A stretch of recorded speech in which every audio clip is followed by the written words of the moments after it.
부탁드리도록 하겠습니다. 자, 마지막 이슈로 한번 가보겠습니다. 이재명 대표가 어제 입원을 했습니다. 서울대병원에 입원을 했는데요. 지금 일단 민주당 쪽에서 비공식적으로 확인해 준 그 수술 사유는 일단 물혹이라고 그럽니다. 물혹. 예. 이게 뭐 종양 같은 뭐 그런 것 같은데요. 여러 군데 생길 수 있는 것 같아요. 물혹이 예를 들어서 뭐 갑상선에 생길 수도 있고 후두에 생길 수도 있고 뭐 장기에 생길 수도 있고.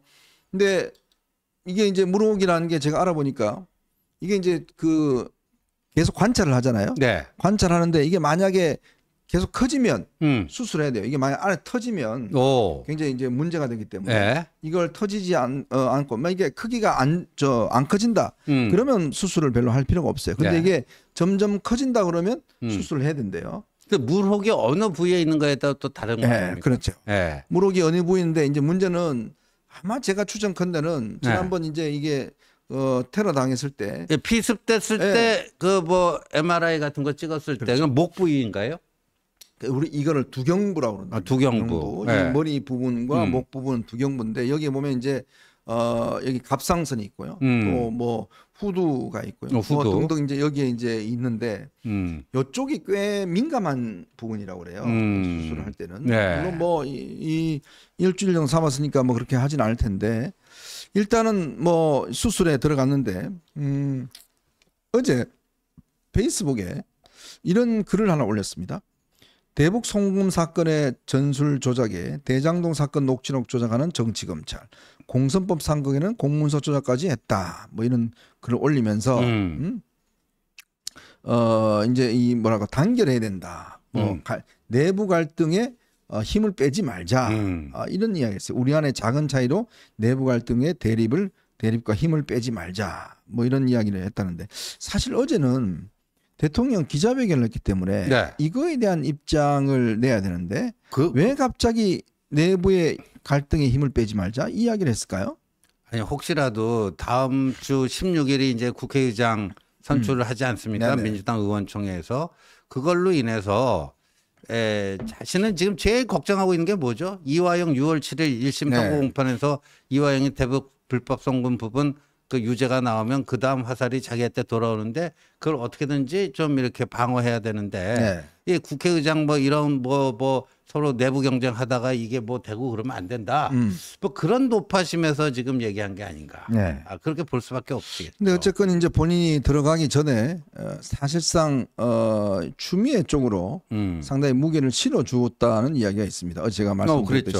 그러니까 추미애 박찬대 뭐 이런 어떤 강경 투쟁파들을 전면에 내세우겠다. 이런 의도가 분명히 있는 것 같아요. 지금 왜냐하면 이제 국면 자체가 지금 뭔가 좀 확실하게 뭔가 이걸 좀 뚫어야 되니까 이제 그런 어떤 의도에서 이제 아마 하는 것 같은데 이제 근데 문제는 이제 이걸 두고서 지금 뭐 아까 좀 조정식 제가 소개해드렸지만 꽤 경쟁이 치열한 것 같아요. 네, 경쟁이 치열하죠. 지금 치열할 수밖에 없고 근데 이제 이거는 22대 당선인들이 찍는 거 아닙니까? 당선인들이 찍는데 그리고 이거는 뭐 무기명 투표니까 누가 누구 찍었는지 뭐 전자투표처럼 확인될 수가 없습니다. 결선 투표도 있어요. 네, 결선 투표도 있고 그러니까 과반 득표자가 없을 경우에 1차 투표에서 과반 득표자가 없을 경우에는 이제 상위 1, 2등만 결선 투표로 가서 과반 득표자를 이제 최종 당선자로 한다. 뭐 이런 룰인데요. 지금 이제 4명 아닙니까? 우원식까지. 그래서 지금 이 그 개딸심하고 개딸들의 마음하고 당선인들의 마음하고 정확히 일치되지 않을 수도 있는데 그런데 명심이 정해지면 이 더민주혁신회의 지금 당선자가 31명이죠? 네네.